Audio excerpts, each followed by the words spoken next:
Hola! This is Lisa McCall, physical therapist, posture princess, lover of movement. Today, we're going to talk about lifting. Not just weight lifting, but all lifting is the same. Whether you're going to go lift weights at the gym or you're going to lift a piece of luggage to put on the plane, or you're going to lift your dog bed. Lifting. All right, so lifting gets a bad rap in our country, like, oh, you better lift well or you'll hurt your back. And the concept of lifting well is very different in our culture than it is in other cultures. Cultures that people live off the ground, live working on the ground. They bend over all the time. They lift things up, put them on their head. They're lifting with a straight back. They're not lifting, squatting with a straight back and putting a lot of pressure through their knees. They lift very efficiently, but they also have a feel in their body of how to lift. And when you have a feel, then you don't have to worry about getting injured. Now that's kind of a radical concept to many people, is, well, you can't know whether you're going to get injured. Yes, you can know, and I'm going to show you today how you can know. Because what I'm going to teach you or show you or share with you and practice with you is more of structure training so you can be strong. So think of structure training as strength training in its most pure sense. So let's get into it. The first thing is, I've taught you many times on how to bend. And how to bend is pretty much 90% of how to lift. And what I've recently been exposed to lately is people say, well, so-and-so lifted something real big and they shouldn't have. And I'm like, what does that mean? What do you mean they shouldn't have? I don't like phrases like that because they're saying that lifting is bad or that person didn't. It's not like a feel. You will not hurt yourself if you can feel what you are doing. And structure, by following what your structure is doing, you are so safe. But if you think you've gotten really strong and you can pick up something and move something, it's a very vague sensation, a vague concept, and then you don't really know whether you're doing it right or wrong or whatever. So it doesn't have to be vague. So let's play around with this. So please do this with me. And John, if you have a second, if you want to go in my office and get my spine, you can, but it doesn't have to. It's up in the closet. I forgot to bring my spine. I wanted to show y'all something. Treatment room? No, in my office at the top. So I forgot to bring my spine, and I really want to show you my spine. But let's start with this. Okay, I'm going to lift something really lightweight. This is a little dog steps, okay? And if I start learning how to lift something light, then I know I'm not going to hurt myself. If nothing else, I'm just going to get stronger in my back, more flexible in my hamstrings, and I'm going to be better at lifting so that when I have to lift something heavier, I know, as in knowing with my body, what is going on. So I first, as y'all have seen many times, is I put my fingers along my spine where the groove is. So the groove is at the low back area, and it is maybe sticking your bottom out a little bit. It's perfect. If you stick your bottom out a little, then you have a little arch in your back, which is natural, and you have to relax your belly. So you've got that. If you've got that little arch, that arch is you're locked in. Your spinal column down here, L5, S1, L5 is shaped different than the other vertebra. It is designed to lock in to the sacrum. L5 is a transitional vertebra, you could say, to the rest of the vertebrae. I don't know. And your sacrum is part of this pelvic area. So when people hurt their backs, if they don't feel that locked in feeling, then they're vulnerable. Now, when people talk about a sway back, while we're here, let's discuss it. Sway back has to do with the fact that from L5, going up to L4, 3, 2, up, that part is not designed to be swayed. It is designed to be stacked more straight. And this spine doesn't let me do that very well. It kind of forces me to put a curve. And in ideal situation, it's a little straighter. So a curve in the back gets a bad rap. And it gets, oh, we need to drop our tailbone. No, you drop your tailbone, you've unlocked your spine. You've unlocked that L5S1. And when you unlock that, then you are very dependent on your muscles holding you up. And you think, well, that's fine. Well, no, it's not, because if you live in some country where you're living there and you're carrying 40 to 50% of your body weight on your head and you're bending over every day, you're not tucking your bottom. You're locking. You don't even know that you're doing that because you've been doing it since you were a baby. And little kids, if you watch a baby running out, they got a butt. And they got a little curve in their back. And so that is just anatomically the way we're designed. So basically what I do is really help you undo postural or movement ideas and habits that are not giving you your authentic self in the body. Okay, so I'm going to do it.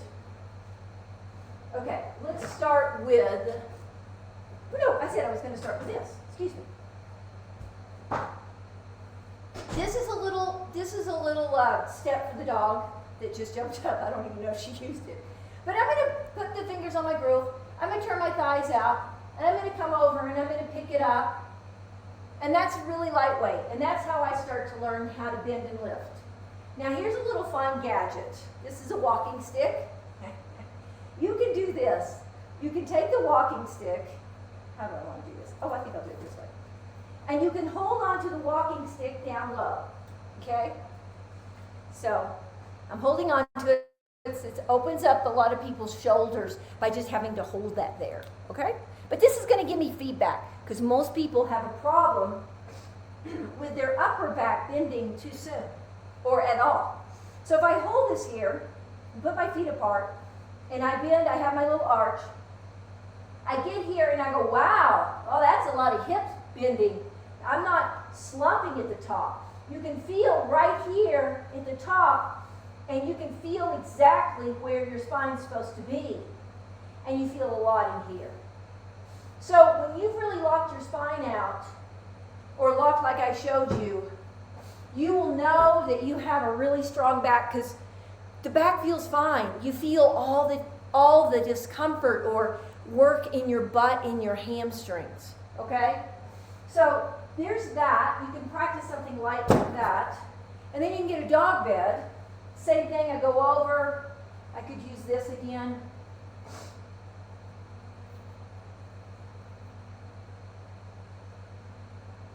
So I hold on down here and go over. Now, what if you say, well, I just can't get over there? Put your feet further apart.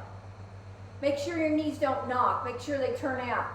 It's like you're riding a horse. If you sat on a horse and you bend over and you just put your torso on the horse, that's pretty much what I'm talking about. You're on a horse and then you bend over and your back is straight. Now my back is straight and I can reach over and get this, okay, and I can pick it up. I used to use this for visual. And you get used to that, okay? Now, you can take that to the gym. You need to start here in your life because then you go, wow, I've got more flexible hamstrings. Wow, I'm a little stronger in my butt. Wow, I stand up straighter. All those things are related to bending and lifting. You can't separate any human movement from each other. It's all connected.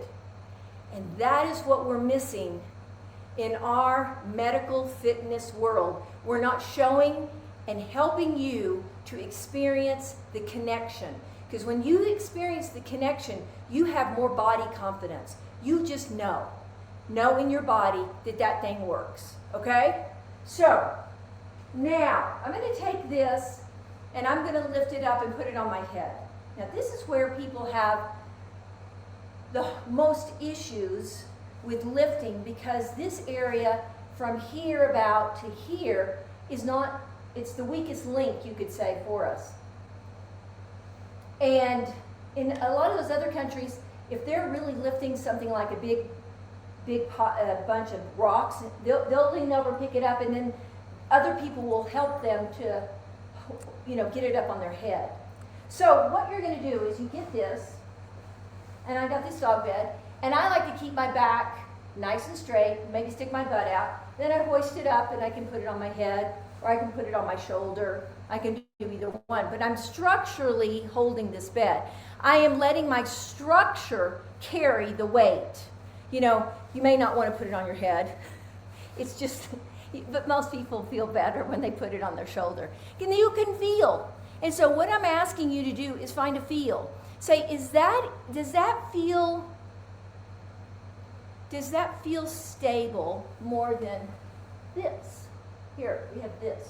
Now this may be easier because you're familiar with it. But if this was really heavy, that wouldn't be so easy on your back. But if this was pretty heavy and you put it here on your shoulder, you'd go, okay, that's cool. Again, it's not super heavy, so why shouldn't I start with stuff that's doable? Start with stuff that's doable so you can find out what does that feel like. But that's bone stacking on bone, okay?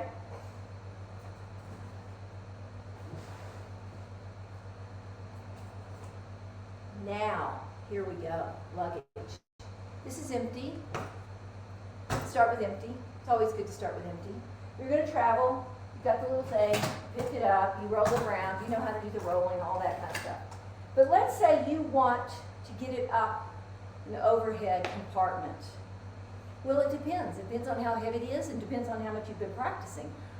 All I'm going to say is the more you practice knowing how to bend, and then I'm getting this here, and my back is nice and straight, and so I'm lifting it through my spine. I'm lifting it so a lot of the weight will go through my spine and go all the way up, and then I put it there. Now, you have to practice that to find out where your weak link is. Maybe you could lift it up to here, and you go, I can't get any higher than that. No, I have a bad shoulder. No, I can't get it. Okay, then put it down. Get this, and pick it up, and then begin to lift this. And work on some of my videos where I show you how to get range of motion. But I want you to notice that this is straight, and I am not doing this. My butt doesn't tuck, and I'm not putting the weight through my shoulders and neck. It's a structure thing. It's a feel. So once you've done this few hundred times, really, you start to realize this could be my weightlifting. I could just use stuff in my house. I bend over, maybe you get to here. You go, that's all I got, okay? That's fine. Maybe you're traveling and you do need help because your bag is way too heavy. That's fine. But maintain this understanding that as I go through with lifting, it's moving through a lot of my bones. Now, why? How would I know that? Well, it's not as difficult to do. When you stack your bones well, you can do amazing things with less effort. So this is kind of fun. One more thing. Here I am. I'm going to pick this up, get it here. You know what this looks like? Looks like a baseball player. Right now we're in the World Series.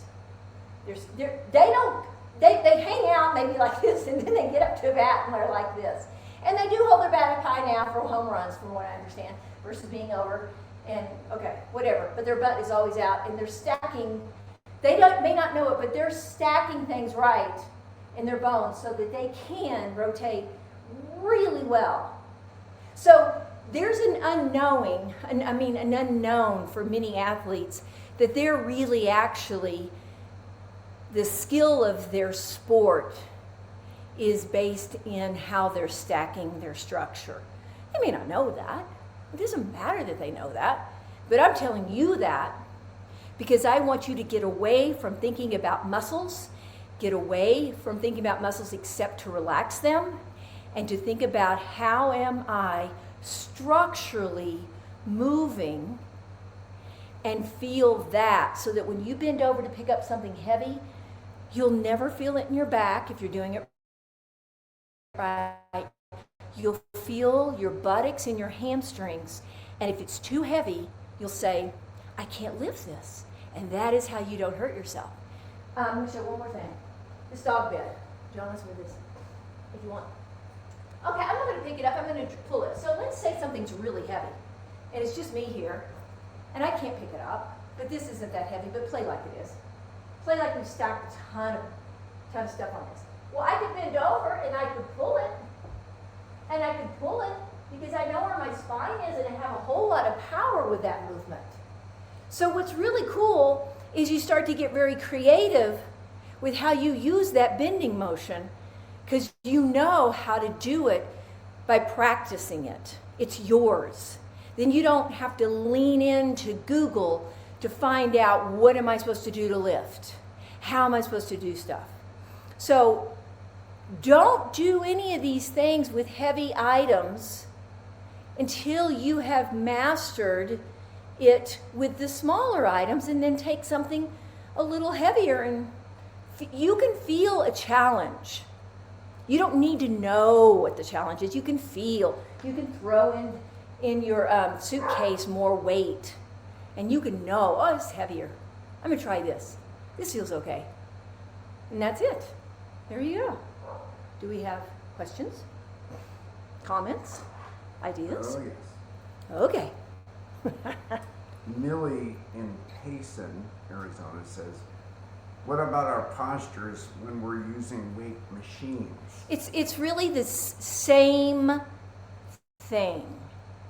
So I tell you every week I tell you somehow how to sit, bend, and stand, and you take that sit, bend, and stand, and I show you how to move your arms up and down. You take that exactly to the machine. The machine does not tell you, you tell the machine. So if you're going over to the machine and you're going to sit, I'm going to use this as a chair for a second, and you're going to sit down on the machine, you sit on the front of your crotch, you keep your chest down, and then you're doing your movement, okay? So I've taught sitting a bunch of times, and you can look on my other videos on sitting and bending. I cannot tell you all the little things that you need to do because I don't know your body and I don't know which machines. But in general, if you learn the foundation of how to bend and sit and stand, you can take that right into your weightlifting. Diane in Tucson says, what happens if I realize I'm lifting too much? Should I just drop the weight? Yeah, just drop the weight.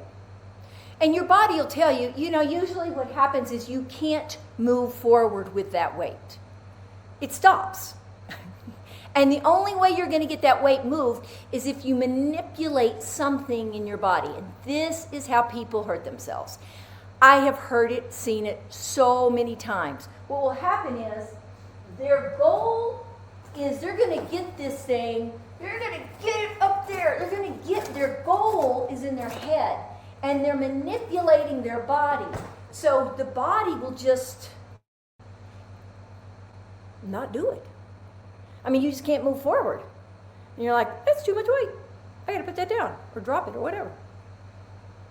Georgie in Williams says, so obviously bending is the key. Yes. My hips are so tight. What's a girl to do? What's a girl to do is keep bending because they're designed to be movable.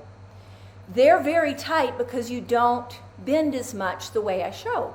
And I understand that because we don't have a society that encourages you to bend. It's not built for that. So you have to kind of put it in your life and you have to make it work. When I first started doing this, I had 2 Labrador retrievers and they loved Frisbee. So I spent time putting my hand on my back, finding my arch, bending over, picking up a Frisbee, throwing a Frisbee. They bring it back. I bend over with the arch. I pick up. I throw the Frisbee. It's nice if you can find one thing to repeat, and then before you know it, your tight hips aren't tight, or they're not as tight. You can literally loosen your hips in a few days if you do that bending exercise I showed you 5 to 10 times a day. I mean, you just need to find out for yourself if it works, because it will. And that's something you need to discover. And if it doesn't, you need to email me, because I can give you some little tips to make it work.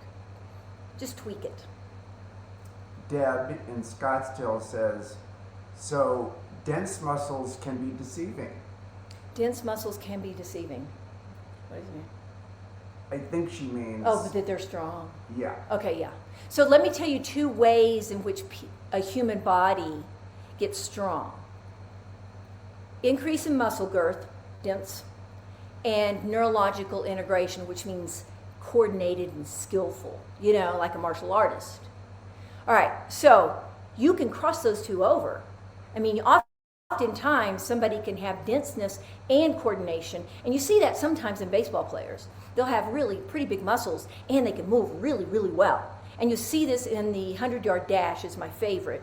In the Olympics, the men are so muscular, and then they run so fast. So that's a nice marriage of skill and girth. So the way humans get strong are those 2 principles. That's it. I don't care what Google says. I don't care what anybody says. That's old-fashioned science. Those are the 2 ways in which we get strong, and we can mix it up. Meaning we can add. Some people will have more muscle girth because they just have that type of muscles. They're more what we call, well, they're not endomorphic, they're mesomorphic. They're more mesomorphic because they just put on muscle more than somebody else. I'm very ecto, very skinny. And everybody's kind of leans one way or the other, and people usually go to the sport that emphasizes their strength. Like baseball players tend to have more muscle, and that muscle is usually fast twitch, and that usually means speed, quick, short, fast. So people tend to go in directions of the sport that their body is built for. So yes, the truth is somebody with a whole lot of muscles doesn't mean that they can necessarily do a lot or do something well. Linda in Bellingham, Washington says, explain a little more what you mean about the spine being locked in. Okay. Is it supposed to feel a certain way? How do I know when it's locked? Okay, that's really good. So it's locked in down here, and I'm going to tell you it's, well, you don't even need to see it. Okay? I use that as a visual, but here's how people know. When they bend over and they find their arch, their low back, there's the little arch right there, and they put their feet apart and turn the knees out and they bend over. Now right here, if you put a dog toy or something right there, okay, and it balances, you're probably locked in. And what you can do is you can ask somebody to come press on your back, and if they press on your back down low, and you just don't feel anything but here, then you're locked in. And it can take a little time. That's why I like the stick. The stick will help you get in that position. But somebody can come press, and what usually when people don't have that locked in, their groin is too tight. They're not like turning their thighs out, and they're not letting the weight fall down into the groin. You've got to feel a little stretch in the inner thigh, butt, or hamstring. Got to feel a little stretch in there. And I don't know where you're going to feel the stretch, but it's one of those areas. And then you'll know you're locked in. Yeah. Barry in Seattle says, how much should my knees bend when I'm bending? Depends on your height and your build. However much you need to bend to keep the arch in your spine. So if you're really tight or really tall, you may need to put a good bit more space between your feet and turn out, because if you're way up here, you're tall, and you try to bend and keep an arch, it's a lot further to go down, so you may need to bend a little more. Now, what you don't want to do and this is very common, people will bend and then they just do this.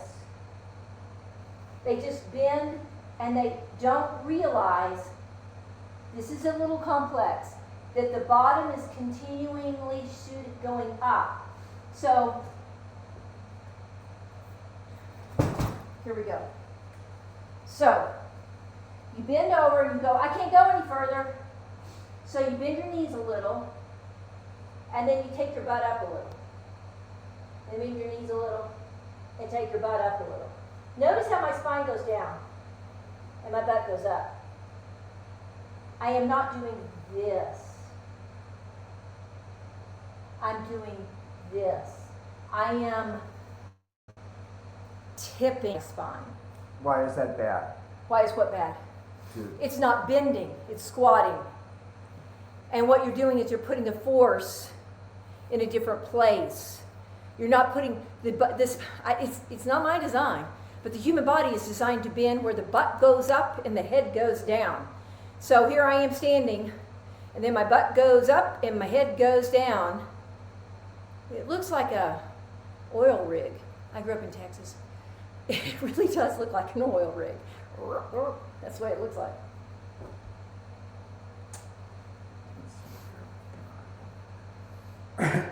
Lisa in Portland says, when I balance a heavy weight on my shoulder, my hip juts out in the opposite direction. Is that bad? You balance weight on your shoulders, or like that thing back there. I don't really know. She what puts a heavy weight here, on like her luggage shoulder. here. Luggage. And then here. to balance out, she does this. Yeah. Oh, thank you. My husband remembers these things better than I do, or understands them. Okay. Very good question. Thank you, ma'am. We don't want that. That's not easy. This puts the weight here. Makes you have to be stronger in your shoulder arm. If I go like that, like a lot of moms will do that with their kid, they'll stick the kid on a hip out here. Well, that really can be taxing on the spine over time. You want to keep this in line. You want to keep this in line. You don't want butts going out. That causes, when you stick your butt out, it puts less weight in this shoulder arm, which is not surprising because usually people don't like to work their shoulder arms, so they throw their hips in different places. The body's always trying to figure out how to balance itself. So, if you keep your butt back and you keep your hips from jetting out either side, you will have a little more work up here in the arm and shoulder. But that's how neat it is. Your arms and your shoulders area gets stronger because you don't cheat and throw the hip out to one side or the other. Annie in Salem, Oregon says, okay, I just used a broom to lift that's it good. like it was luggage. Yeah. And it doesn't feel like my spine is the key. It feels like it's in my arms. Arms. Okay. Oh, go. Well, there's a spot. Okay, so you got the broom, right? You bend over, and then what happens is you find out to keep your spine straight, you have to use your arms some, and you come up, and then you put up. You're going to use your arms. I think people discover how weak their upper bodies are when they get their spine straight. So start with, first of all, to answer your question, start with something very light. What you did was right. Broomstick, lifting, find out your arms. It's really your upper back and your arms are not as strong. This is kind of what people want to do. They want to pull up and do this. Because if I do this, I don't have to have strong arms. But I compromise my ability to be able to do it well, which will give me strong arms. So everybody's different. But I did notice when I started doing this that I had to get, my arms started having to work more because I wasn't compromising my spine. So yeah, start small and build that way. Start lightweight and build that way.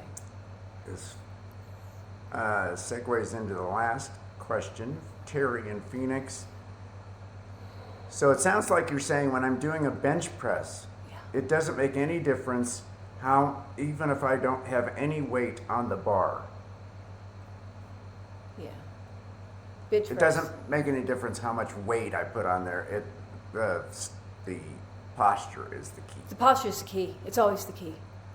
Then when you're lifting, you are lifting the right amount of weight because you won't be able to lift if it's too heavy. I can take most weightlifters and I could go into the gym and I would change their posture, change their alignment, and they'd have to drop the amount of weight because I would give them more efficiency in the movement, and then they'd get a lot stronger on a deeper level.